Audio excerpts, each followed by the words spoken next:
I switched from the iPhone 16 Pro Max, the best and the biggest iPhone, down to the smallest iPhone 13 mini. And I wanted to see if it was really worth it to downgrade this year. Is the iPhone 13 mini still functional versus something 3 years newer? Or is the more mighty Pro Max so much better that it's actually worth trading in the small form factor? All questions that need to be answered to decide whether this phone is right for you. Some of you probably think that I'm crazy, switching from the latest, most expensive iPhone down to a phone that's 3 years old. I mean, even switching from the Pro lineup down to the base lineup. As a tech reviewer, it's my job to use these with the sense of what is the max capabilities of this phone if pushed to its limits. But what I've come to realize is that the massive, larger screen size doesn't really do anything different. Maybe it's the fact that I'm surrounded by tech at all sides. We are constantly inundated with notifications on our phones, bombarded with these high saturation and colors of all of these icons and pop-ups fighting for our attention. The larger phone is more demanding, requiring two hands, meaning I'm often putting things down to then interact with my phone. It seems like the larger the phone, the more demanding it is in my daily life. Sure, it has more RAM, it has more power, a snappier 120Hz display. All of those things are really fun. And so if all of that makes the iPhone 16 Pro Max my powerhouse iPhone, then the iPhone 13 mini is my digital detox phone. A phone that doesn't take up room in my life, but is portable enough that it just blends in. I'll touch more on that later in the video, but I think the main question right now is what are you actually losing if you do this downgrade from the Pro Max to the mini? You're losing massive improvements to the camera. You're going from a 4,685 milliamp battery to a 2,438 milliamp battery. You're losing that gorgeous 120Hz display and obviously the 6.9 inch screen down to 5.42 inches. So on paper, yeah, this looks like a bad choice, right? But when you actually start using the phone in your day-to-day life, like I have over these past 3 years, you start to see that those downgrades are actually benefits. Like for instance, the move from the 6.9 inches to 5.42 inches. Well, first, it doesn't really do anything different anyway. The home screen fits the exact same amount of icons, just slightly shrunken down and with less space between them. Still completely functional. And that extends throughout the rest of the system. Everything just slightly scaled down. And in turn, that just means that you're using just another iPhone, but easier. Easier to reach all of the edges around the screen, easier to use with just one hand from swiping to even typing on the keyboard, something that physically and mentally takes up less space. So I've done this switch from the latest iPhone to the mini every single year. And each time that I do, I have the goal of transforming my phone from a distraction to a tool. That means first I turn off all notifications right away, not allowing my phone to alert me whenever it wants. I put my phone on silent, and these two things are enough change to have a huge impact on my life.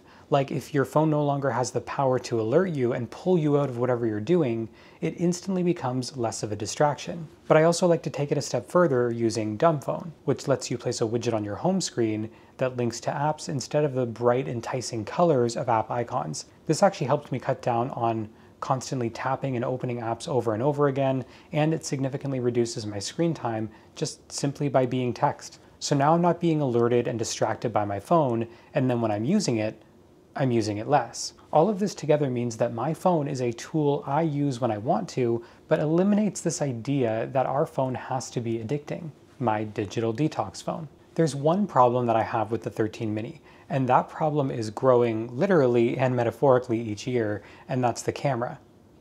Just look at the difference between the 16 lineup and the 13 mini. You can already see how much more tech is being packed in here. On the mini, you're getting dual 12 megapixel cameras, main and ultra wide, and these are decent for taking photos, and if you've never had a pro phone, you might be happy with those. But this is just one of those things where you start to use a pro phone, which now upgrades to 48 megapixel main and ultra wide cameras and a 12 megapixel telephoto lens, which together take absolutely incredible photos. There's no way to spin this, right? It's just way better, and it's the one area where the mini shows its age. I really wish Apple would create a mini iPhone with great cameras. We saw that the iPhone 16 Pro, they brought the cameras from the Pro Max down to the Pro, and I'd love to see that same move brought to an even smaller phone like a mini or an SE in the future. So I think a lot of people are with me on this idea of a less addicting phone, but I get a lot of people that are concerned about using a 3-year-old iPhone with an already small battery from the beginning packed in here. So how does it work today? Well, iOS 18 is out and the Mini supports it, and with all of these practices I mentioned before, I naturally cut down on my screen time, and with that, and the efficiencies of the battery life of iOS 18, I've actually found that this phone still does last me all day. That's with a 3-year-old battery in it. It's only in times when I'm on a site that has a lot of ads or something with a lot of buttons or choices that I realize that apps and sites are no longer really supporting the screen size of the Mini. Apps are working to support much larger screen sizes, and the Mini is really just falling behind. You're also seeing some dated tech like it's still using a notch and not the new dynamic island. The port is still Lightning instead of USB-C. But if you're somebody who just wants your phone to be a phone, you casually browse the web, you listen to music, you want a full screen phone without a home button, but you don't want to use two hands, I would say yes, this is still totally worth getting today. Look, I've used the Pro Max iPhones every single year that they come out. And as a tech reviewer, I sort of have to show what the latest products are capable of. So why would I, a tech reviewer, switch from the latest phone to a much older phone? And the answer is simple: to prove to you that you don't need the latest tech. I mean, if a so-called power user could downgrade, then surely you could too. But what about everybody else? People who want features that have come out in the last 3 years, maybe a better battery, a brighter screen, a significantly better camera system. For those people, much like myself, there might be this want for an iPhone Mini Pro. And while that doesn't exist yet, and we all keep hoping for one to be announced, maybe it's worth considering the iPhone 16 Pro, the current smallest Pro phone that you can buy. Even that is jumping from 5.4 to 6.3 inches, which is a huge adjustment. But if you want to upgrade and you don't want the Pro Max, it still seems like the most reasonable move, especially for something that you can buy and then keep for 3+ years to come. Well, I bought the iPhone 16 Pro, and I'm currently testing it to see if it's actually worth that switch from the Mini. So if you want a larger video about that move, let me know that in the comments down below. Let me know if there's anything else specific that you want me to test. And in a world where the iPhone 13 mini is starting to show its age, what upgrades are you thinking of making? Are you sticking with it in hopes of a new iPhone SE coming soon? Are you upgrading to the 16 or the 16 Pro?